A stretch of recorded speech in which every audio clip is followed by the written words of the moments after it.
If Z1, Z2, Z3 are vertices of an equilateral triangle inscribed in the circle mod of z equal to 2, मतलब circle का centre 0 0 है और उसका radius 2 है। ठीक है, ये एक सर्कल है।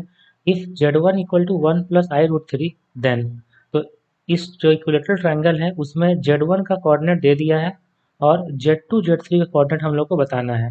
ठीक है, अब देखो, जब ये एक सर्कल है और उस सर्कल पे एक इक्विलेटरल ट्रायंगल है, बनाते हैं। ये एक सर्कल है और इसमें एक इक्विलेटरल ट्रायंगल बनाना है। ठीक है, और इसमें एक्स एक्सिस वाई एक्सिस होगा, तो सेंटर इसका जो ओरिजिन है, ये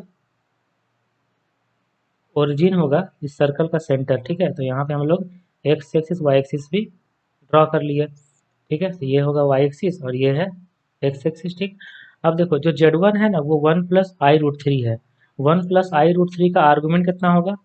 1 प्लस आई रूट थ्री अगर होता है तो उसका आर्गूमेंट होता है tan theta equal to y by x means root three by one, तो थीटा इक्वल टू 60 डिग्री।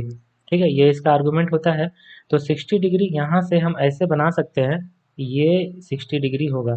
तो यहाँ पे, यहाँ मान लेते हैं Z1 है।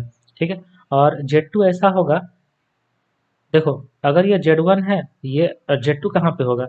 जब ये 60 डिग्री है, ये 60 डिग्री हो गया, और Z2 जहाँ भी होगा वो एंगल 120 डिग्री बनेगा। क्योंकि देखो थोड़ा सा देख लो यहाँ पे, अगर ये इक्विलेटरल ट्रायंगल है, ये इसका सेंटर है मतलब सरकम सेंटर, तो ये एंगल 120 होगा, ये एंगल भी 120 होगा और ये एंगल भी 120 होता है ना? तब ना इस पॉइंट पर 360 एंगल बनेगा। तो यहाँ से अगर 120 डिग्री आएंगे तो 60 120 180 हो गया, तो Z2 यहाँ पे लाई करने लगेगा। ठीक है, तो ये हो जाएगा Z2, और यहाँ से फिर से 120 डिग्री अगर हम लेंगे, 120 डिग्री, तो ये बचेगा 60 डिग्री, है ना? तो 60 डिग्री अगर ऊपर गया है तो 60 डिग्री नीचे भी आ रहा है, तो ये पॉइंट हो जाएगा Z3 और ये एक इक्विलेटरल ट्रायंगल फॉर्म हो जाएगा। आई बात समझ में? तो देखो Z2 कितना होगा, जितना सर्कल का रेडियस कितना है, mod of Z equal to है ना, तो सर्कल का तो रेडियस 2 है, तो सर्कल रेडियस 2 है, तो Z2 हो जाएगा -2, 0।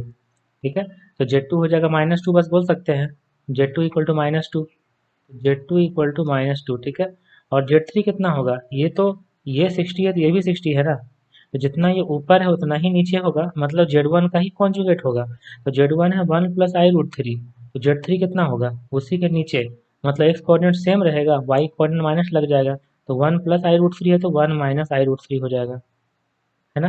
तो Z2 हो जाएगा -2 और Z3 होगा 1 माइनस आई रूट थ्री, -2 1 माइनस आई रूट थ्री, सी ऑप्शन। ठीक है,